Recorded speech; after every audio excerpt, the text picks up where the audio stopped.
আর এখনো এখনো আমি রাক্ষস বানাচ্ছি। আমি আসলে কারোর সাথে কম্পিটই করছি না, আমি তখনও কম্পিট করিনি, আমি আজও কম্পিট করি না।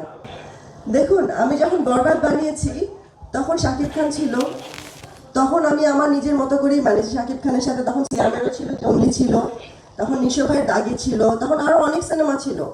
আমি কিন্তু প্রথমবার সিনেমা বানিয়ে কখনো শাকিব খান যে সব সিনেমা একদম 100% মানে ব্লকবাস্টার ছিল তা কিন্তু না। আমরা মানে ভালো ভালো ছবি এখন যেভাবে সিনেমাগুলো আসছে, তো ওই দিক থেকে আমি তখন এটা ভাবিনি যে আমার বরবাদ ব্লকবাস্টার হবে, শাকিব খান থাকলে ব্লকবাস্টার হবে, শাকিব খান না থাকলে হবে না, সেটা ভেবে আমি সিনেমাটা করিনি। বরবাদটা করেছি যে বরবাদটা ওই ক্যারেক্টারটাতে আমাকে শাকিব ভাইয়েরই দরকার ছিল এবং শাকিব ভাই এটা করতে পারতো।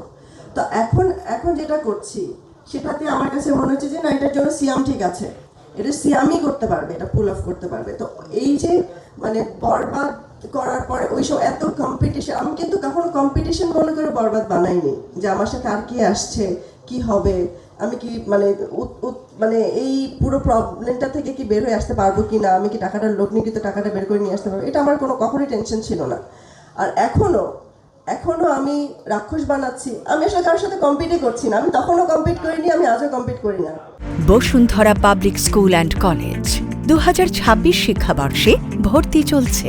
রাক্ষসের যে গল্পটা আসলে আমি যখন প্রথমবার শুনি, গল্পটা ছিল আমাদের দৈনন্দিন জীবনে আমরা তো অনেক কিছু দেখি, অনেক কিছু হয় যেটা আসলে আমরা ন্যায় বিচারটা আমরা পাই না।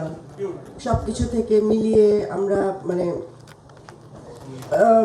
এমন ছিল যে যেটা আমরা একজন মানুষ ভালোবাসলে কি হতে পারে, কিভাবে হতে পারে, কি মানে কোনো অকারেন্স যদি তার সাথে হয়, সব কিছু মিলিয়ে মানে আমাদের পারিপার্শ্বিক অবস্থা সব কিছু মিলিয়ে একটা একটা গল্প, যেটার মধ্যে একটা ফুল কমার্শিয়াল ফিল্ম, যেটার মধ্যে আমার কাছে মনে হয়েছে যে ভালোবাসা আছে, একটু ইমোশন আছে, ভায়োলেন্স আছে, অ্যাকশন আছে। তো বরবাদটা তো এমনই ছিল। তো আমি জানি আসলে আমার ডিরেক্টর, আমার ছোট ভাই হৃদয়, ও কি বানাতে পারে, ও কেমন ভাবে। তো ওর ভাবনার কাছে আসলে আমাকে অন্য কেউ, আমার কাছে তো অনেক স্ক্রিপ্টই আসে, আসলে অন্য কেউ অতটা এখন পর্যন্ত আমি মানে কনভিন্স হতে পারিনি যেভাবে ওর গল্পগুলো আমাকে কনভিন্স করে, ওর মেকিংগুলো আমাকে কনভিন্স করে। কারণ আমি দিন শেষে বানাচ্ছি আমার দর্শকের জন্য, তো বানানোটাই আমার জন্য মেইন ইম্পর্ট্যান্ট একটা জিনিস। গল্প ডেফিনেটলি গল্প, তো গল্পের জায়গা থেকে আমার কাছে মনে হয়েছে যে না, রাক্ষস নিয়ে কাজ করা যায়।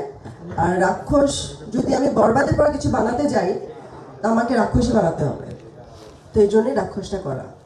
আসলে এটা তো কেউ বলতে পারে না যে কি হবে কি হবে না, কারণ লগ্নি করা, লগ্নিকৃত টাকাটা উঠে আসা, এটা তো পুরোটাই ডিপেন্ড করে সিনেমাটা যখন রিলিজ হবে, সিনেমাটা যখন হবে। আমি তো মাত্র শুট করছি, আমার একদম 100% ভরসা আছে যে আমরা যে টাকাটা লগ্নি করেছি এবং সামনে আরও যা হবে ডেফিনেটলি আমরা মানে এটা রিটার্ন পাবো।